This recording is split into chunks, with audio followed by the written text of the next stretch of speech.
Hello my friends. Today I'm going to show you how to quickly and easily create a D drive if you only have one C drive. First, right-click the Start button, and open Disk Management.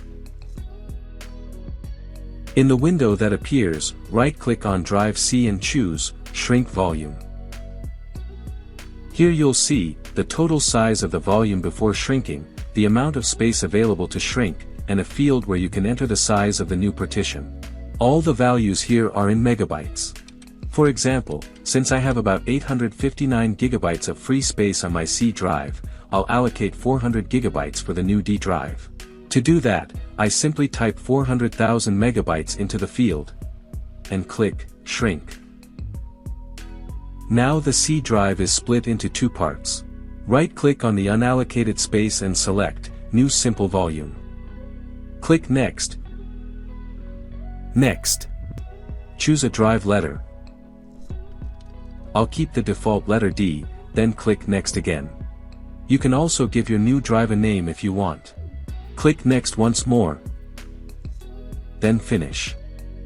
Windows will format the drive, and in this PC you'll see a brand new D drive with almost 400 gigabytes of space, just like we wanted.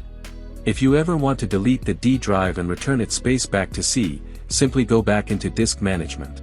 Right-click on the D drive, select Delete Volume, and confirm the warning that all data will be erased. Now you'll see unallocated space where the D drive used to be.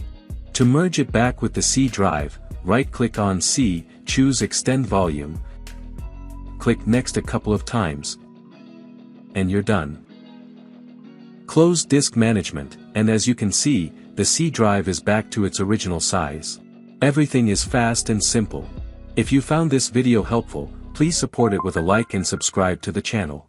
Don't forget to hit the bell so you won't miss new videos. Have a nice day everyone.